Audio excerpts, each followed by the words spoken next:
Good evening and welcome. I am Amarachi Ubani. Tonight, Ko village in Adamawa State under attack again as Fulani herdsmen allegedly kill scores of people in fresh clash with farmers. Ogun River flows again. Experts attribute the dryness to human activities around the area. Vice President Professor Yemi Oshibajo says new oil and gas refinery belonging to Nigerian businessman Aliko Dangote will help end gas supply challenges in the power sector. And tributes paid to Somali Minister Buri Mohammed Hamza, who was among those killed in an Al-Shabaab attack on Mogadishu.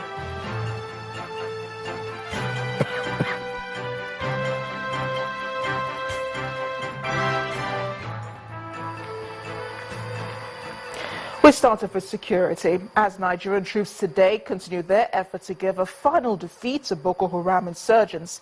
The army says it rescued over 5,000 hostages held captive by Boko Haram in several clearance operations in the northeast. A statement issued by the Acting Director, Army Public Relations, Colonel Sani Usman, says that the terrorists were killed in the operation, about 10 of them. The statement adds that arms, ammunition and logistics equipment in large quantities were recovered from the terrorists.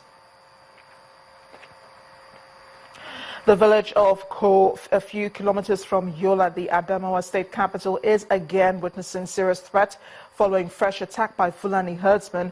Eyewitnesses say the herdsmen stormed the village in the wee hours of this morning, killing a farmer and injuring 5 members of the community. The herdsmen reportedly recorded 5 casualties and their bodies are said to have been deposited at the mortuary. This is the second attack of Ko community by herdsmen in the space of about 2 months. At the Catholic Bishop of Sokoto Diocese, the Most Reverend Matthew Kukah says he doubts if the current crop of politicians will give Nigeria the required leadership to take the country to the next level.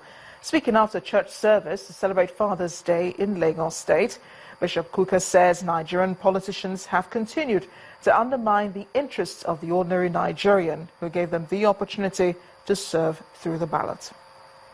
People going to church and going to mosque, and yet, criminality, violence, corruption are all on the increase in our society. This is evidence of, some of the forces that are eroding our Christian values. What we must understand with politics is that people who are not appointed, everybody who is a governor or actively in politics, step forward and has to be elected. And the reason why people ask to be elected is not to make money for themselves. They ask to be elected so they can serve us and serve our country. But as you can see very clearly, what we are having so far is anything but service. We still have not moved away from the culture of people who mistake public service for opportunities for self-enrichment. And this is why when I hear politicians say that we cannot develop in an environment of violence or in an environment that is volatile, politicians don't understand that it is their irresponsible behavior that is creating the tension and the anxiety. I mean, ordinarily, even an armed robber wants to live in peace. So my idea is that Nigerian politicians must come to terms with the fact that politics itself is a noble vocation, but there are too many people that are ill-trained, ill-equipped, and really not prepared for the job of politics in Nigeria. All right, and then 1 week after the Ogun River went dry around the Kara community, the water appears to have found its level again. Also noticeable is the gradual disappearance of the invasive weeds that block the water channel. Meanwhile, a team of researchers from the University of Lagos, led by the school's vice-chancellor, has pinned the occurrence on human activities around that axis. Our correspondent, Christy Lems, reports. This was the situation when the Ogun River by Kara seemingly went dry about a week ago.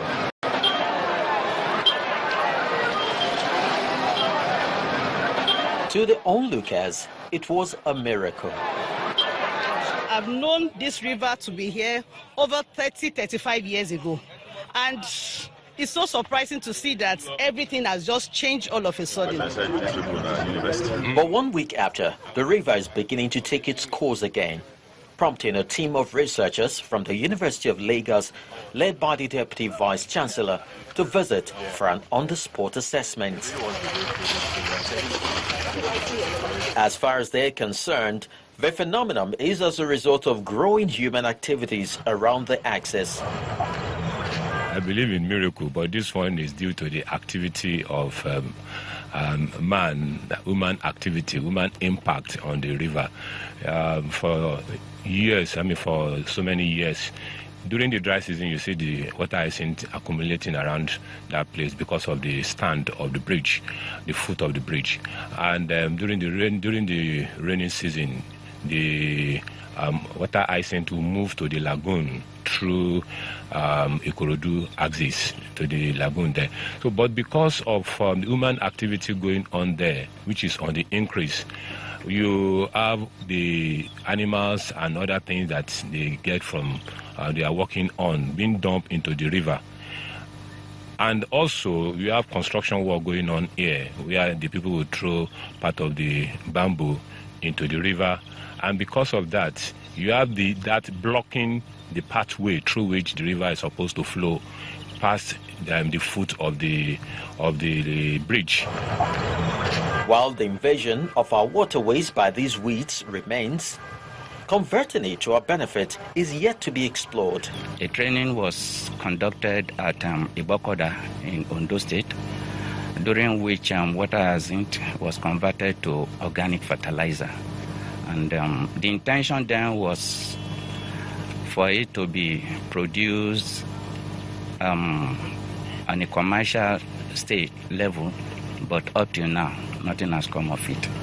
If you are able to harvest it and mix it with some multivitamin, you can give it. You can use it as fish feed. Not only that, you can use it for animal feed. So there are so many activities. There are so many things that you can get from the water hyacinth. It's not totally enemy of man, but it's supposed to be used by man for the benefit of man. No doubt, it's a welcome development that the river flows again, but it's important for the Ogun State government to increase its presence in this area, not just for toll collection, but also to effectively check various unwholesome activities in order to sanitize an obviously degrading environment. Chris Elams, Channels Television News. Joining me now on the News at 10 to discuss the occurrence at the Ogun River is an Associate Professor of Geography and Head Department of Geography, University of Lagos, Dr. Alabi Shuneye. You're welcome to the News at 10. Thank you very much.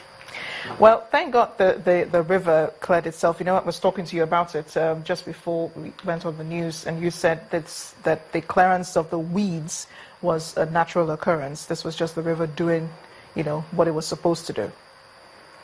Yes, the problem we have on the Ogun River around Kara in the past 1 week thereabout can be attributed to 3 factors. The load itself, the river flow, and human activities. Naturally, we got the weeds somewhere from the Amazon River in South America.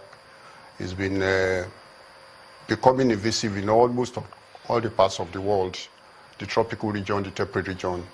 The first observation about it in Nigeria was around 1985, when we learned that it came through the Porto Novo, Badagry Creek into the Nigerian waters. Since then, because of its nature of multiplying so rapidly, and so on and so forth, it's been a crisis, particularly in the riverine areas of southwest, up till Delta rivers. But we are seeing this kind of thing for the first time on Ogun River. Now, the next one is the flow. We are just going out of the dry season entering into the wet season. This is a plant that mostly found in fresh water. During the dry season, the flow is low, so there is opportunity for such weeds to grow at a particular point, and it moves in mats, some colonies and so on and so forth. But this is the first time it's happening on the Ogun River, yes, meaning that there is a possibility it could recur. The problem is increasing. The problem of water hyacinth is increasing. And the third one is that of the human activities. Around Kara in particular, even upstream, we have quite a lot of human activities, a lot of waste being dumped into the water. Unfortunately, under the bridge around Kara, the pillars of the bridge have taken quite some chunk of the space available. So the width is narrowed, and the flow also the same thing. So some few weeks ago, 18th, 17th of June, some bamboos, we are told, some other waste, plastics of water, and so on, barricaded the natural flow. And so within few hours, the plants that were being transported from upstream started building up. And this formed the thick mats that people could walk upon for quite some days. But how can we prevent this from happening again? You just mentioned, the human activity around the area. Is there some education going on for the people who live around this parts? Well, that is what it's supposed to be. But in Nigeria, we hardly take cognizance of any problem until we have got the disaster up to the disaster level. Here in, here out, I know the Ogun State Ministries of Environment and Lagos State, the Waste Management Authority had been doing a lot of things to counsel people on waste management, the need to keep the environment clean, and so on and so forth. But a lot of more things need to be done to enforce. A lot has been said about the impact of climate change. Could that have played any role in what we saw that happened last week? Well, there is a lot of relationship with the climate, or let's say weather this time around, because we are talking climate, we are looking at weather, we are looking at a situation for over 30 years, 40 years, and thereabouts. For some time now, we've been monitoring the situation when it comes to rainfall and temperature. Towards this part of the world, temperature has been increasing gradually, rainfall has been reducing, and that also accounts for why the flow in the dry season is reduced.